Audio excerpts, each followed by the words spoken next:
नमस्कार दोस्तों, कार कंपेयरोज में आपका स्वागत है। आज हम सफारी स्टॉर्म और महिंद्रा स्कॉर्पियो की तुलना करेंगे और आपको ये बताएंगे कि सदियों से चलती आ रही सफारी व स्कॉर्पियो स्पर्धा में कौन सी एसयूवी बेहतर है, किसमें ज़्यादा फीचर्स हैं, किसका माइलेज अच्छा है, किसकी कीमत कम है, कौन सी गाड़ी ज़्यादा कंफर्टेबल है इत्यादि। तो पेश है Scorpio versus Safari Storm car कंपेयरो।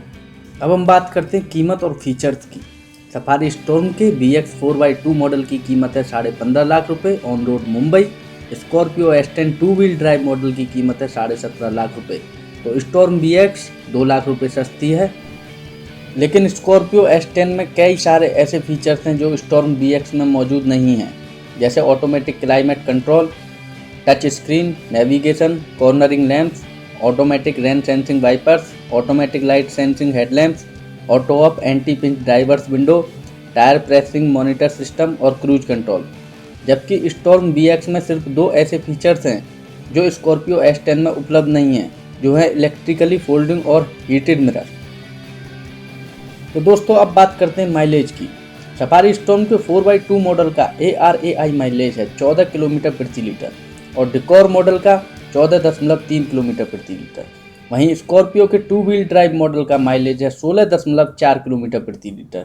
लेकिन हमारे विश्लेषण के दौरान तीनों गाड़ियों के माइलेज में हमें कुछ भी फर्क नजर नहीं आया। सफारी स्टॉर्म के 4x4 मॉडल का माइलेज है 13.2 किलोमीटर प्रति लीटर। वहीं स्कॉर्पियो के 4 व्हील ड्राइव मॉडल का माइलेज है 15.4 किलोमीटर प्रति लीटर। और सफारी डिकोर में अब कोई 4 व्हील ड्राइव मॉडल उपलब्ध नहीं है। दोस्तों अब बात करते हैं परफॉर्मेंस की। दोनों गाड़ियों में 2200 सीसी का इंजन है, लेकिन सफारी स्टॉर्म में स्कॉर्पियो से 36 हॉर्स पावर ज़्यादा है। वो इसलिए कि टाटा ने उनके इंजन पे बड़ा टर्बो चार्जर बिठाया है। लेकिन स्टॉर्म स्कॉर्पियो से लगभग 250 किलो भारी है। सफारी का पिकअप स्कॉर्पियो से थोड़ा सा बेहतर है और ओवरटेक करते वक्त स्टॉर्म स्कॉर्पियो से काफ़ी जल्दी रफ्तार पकड़ लेती है। लेकिन बड़ा टर्बो चार्जर का नुकसान ये होता है कि वो ऊंचे RPM पे सक्रिय होता है और लो RPM पे उस गाड़ी में टर्बो लैग की समस्या उपलब्ध हो जाती है। इसलिए स्कॉर्पियो में सफारी स्टॉर्म से बहुत ही कम टर्बो लैग है और ट्रैफिक में चलाते समय उसमें सफारी के जैसे बार बार गियर नहीं बदलने पड़ते हैं, जिससे ट्रैफिक में स्कॉर्पियो चलाते टाइम ज़्यादा मजा आता है। स्मूथनेस के मामले में दोनों इंजन ही समान हैं। तो दोस्तों अब बात करते हैं अंदरूनी जगह और कंफर्ट की। सफारी के सबसे पिछले सीट बिल्कुल काम के नहीं हैं। वो इतने छोटे हैं कि छोटे बच्चे भी ठीक से उन पर बैठ नहीं पाते हैं। स्कॉर्पियो में सबसे पिछले सीट के 2 विकल्प उपलब्ध हैं, साइड फेसिंग या फ्रंट फेसिंग।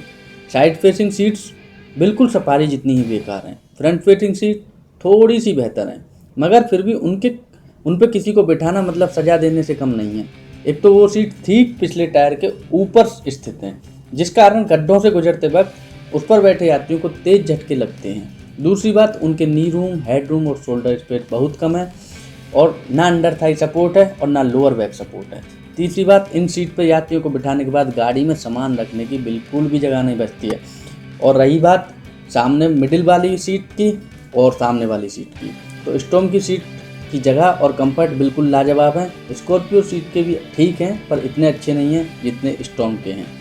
स्टॉर्म का इंटीरियर भी स्कॉर्पियो से ज़्यादा आकर्षक और ऊंचे दर्जे का लगता है।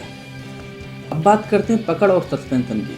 सफारी स्टॉर्म टाटा अरिया के हाइड्रोफोम चैसिस पर आधारित है। ये चैसिस स्कॉर्पियो के चैसिस से काफ़ी ज़्यादा कड़ी और मजबूत हैं। सफारी स्टॉर्म गड्ढों को स्कॉर्पियो से काफ़ी बेहतर रोक लेती है। टूटी फूटी सड़कों पर बिंदास चलाने के लिए स्टॉर्म देश की सबसे बेहतरीन गाड़ियों में से एक है।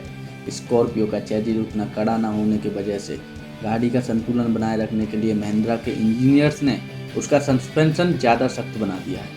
इस वजह से गड्ढों से गुजरते वक्त अंदर बैठे यात्रियों को तेज झटके लगते हैं। ऊंची और भारी SUV होने के कारण दोनों गाड़ियां मोड़ों पे दाएं बाएं डोलती हैं। अगर आपको घुमावदार रास्तों पर गाड़ी चलाने का मज़ा लेना है तो उसके लिए ये दोनों गाड़ियां किसी काम की नहीं हैं। तो दोस्तों अब समय है अंतिम निर्णय का। सफारी और स्कॉर्पियो पारंपरिक प्रकार की SUV हैं। दोनों ही बेहद भारी, उनका माइलेज आधुनिक SUV से बहुत ही कम, उनकी पकड़ और संतुलन आधुनिक SUV से काफ़ी ख़राब है और गुणवत्ता और टिकाऊपन के मामले में वे मार्केट की सबसे ख़राब गाड़ियों में से एक हैं। इसलिए हमारी आपसे सिफारिश ये है कि कारग्रस्त गाड़ियों को लेने के बजाय आप होंडा VRV या मारुति S-Cross जैसी आधुनिक गाड़ियों का विचार करें। लेकिन अगर आपको इन्हीं 2 गाड़ियों में से एक को चुनना है तो हम आपको स्कॉर्पियो खरीदने की सलाह देंगे। अगर आप देश के ज़्यादातर ग्राहकों की तरह ज़्यादातर शहरी सड़कों पे इस्तेमाल करते हैं। तो स्कॉर्पियो ट्रैफिक में चलाने के लिए स्टॉर्म से काफ़ी आसान, उसमें लो RPM पे अच्छे पिकअप है, उसमें उसकी लंबाई स्टॉर्म से थोड़ी कम है, टिकाऊपन और सर्विस भी स्कॉर्पियो की सफारी स्टॉर्म से थोड़ी बेहतर है।